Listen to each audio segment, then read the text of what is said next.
All right. We equally have Ms. Habila. Let's get to Abuja for that now. Markwe? Well, yes, indeed. I'm sure you have seen, excuse me, the events which led up to the meeting we saw of Southwest governors and members of Mieti. And you've also heard the position of Captain Umar Aliyu there. Do you agree with him that this was Makban struggling to own a crime that wasn't theirs in the first instance? No, thank you for having me.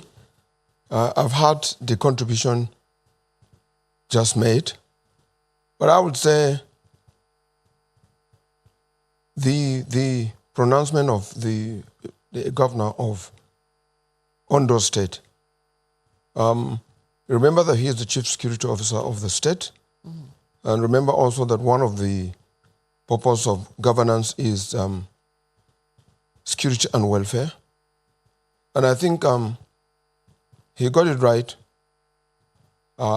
when he said, based on information available at his disposal through interacting with victims of crime within that general area in the forest, and also from the security agencies that he has had several meetings on briefing, indicates that there are a particular group of personality, the Mieti Allah Cattle Breeding Association of Nigeria, and that's the Makban, and that's the headers, largely responsible for, compromising and participating in that crime.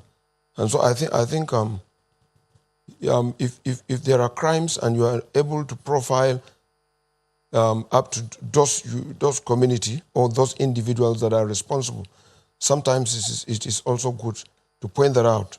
And so I think with every seriousness, he wanted to draw attention and wanted to let people know that that is happening in that forest. But looking at, the directive that he came up with, the ultimatum he handed down, the misreading, it will seem, or miscommunication or misunderstanding, however it is, wherever it is you stand on that, and then eventually the meeting which we saw yesterday, was it an end which you expected, or did you think that, it was going to end differently, so to speak? No, I watched him talk, and I watched them trying to bring out what transcended or transpired in that place. And I could see that he has said it clearly, that is the governor of Ondo State, that he did not intend to sack, he did not intend to take out Makban, but that he's given an opportunity that he wants to know who is at where, and he also wants to know what is happening in the vicinity, particularly in the forest reserve. And so he made it clear that his intention is not to let them go or to sack them, but his intention is to put down some protocols that would admit them and allow them to go ahead with their threat of breeding of animals or breeding of cows within that area. He said those who would want to stay, there's a template and it requires registration and all sort of that, so that he can use that maybe to trace those who must have gotten out of the law that guides who is to remain in that forest. And also that will also help him to know who is behind this, because of course it cannot be the cattle breeders or the headers, all of them in that place that are responsible for this act. Any surprises, though?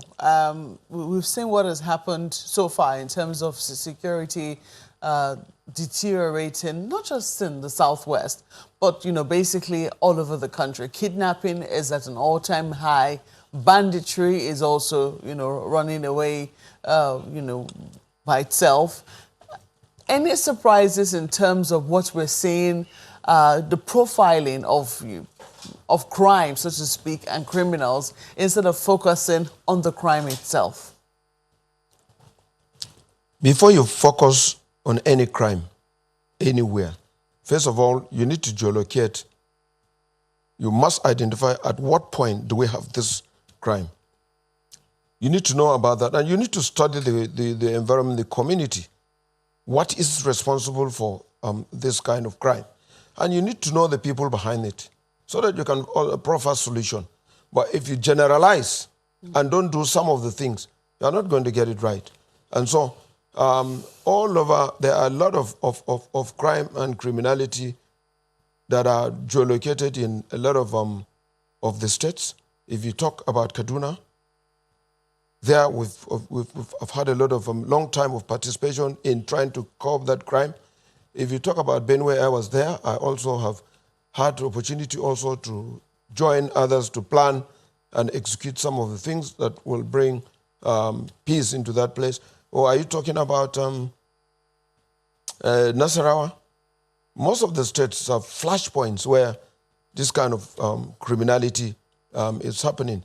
And so I think that we need to make sure that, it's not good to figure out one particular tribe and you keep saying, is this? If there is, you need to also go down again to know what kind of this association, if it is Magban, what kind of Magban people, members that are responsible for this. And in doing that, it's through this kind of interaction that the governors in the Southwest are trying to do, trying to bring in people and dialogue, and then get to know what the problems are, and also send intelligence, like the governor have said, and these people that it is very, very clear that the location in Ondo where this thing is happening has been identified, and some of the people that reside there also identified, and some of the intelligence and information that has been shared as a result of people that have been kidnapped. Don't forget that there's a lot of kidnapping activities around there. He also was able to know who are the people responsible, and that was why he said anybody who wants to carry out activities there, particularly the headers, must come and get to that the arm that is responsible for the security and the activities in that reserve forest, must capture their data and who they are, and that will be the only condition that they will now go in there. Otherwise, he wants them out of there. I think it's not too harsh, but I also think that as the chief security officer of the state and the person that must ensure safety and security of the individuals, he could go to say that. And he has said it, that his intention is not to take away headers in Ondo. Before we throw this back to Lagos, you mentioned the fact that you have been involved in operations in the north, in north central, and also even in the south. Yes. Can you draw a thread, a connecting thread between these criminals? I mean, are they of the same? Is there a larger agenda, as a lot of people think that there could be? Or do you think that this is pure, plain criminality with no underlying agenda? Let's not forget that, some governors in the north, I remember Governor Nasir El-Rufai talked about how at one point, governors in the northwest had to bandy together to flush out criminals from the forests. Kidnappers and a number of people had taken over a forest which, bordered at least 7 states. And these governors had to come together to look for how to flush out these criminals through a military operation, so to speak.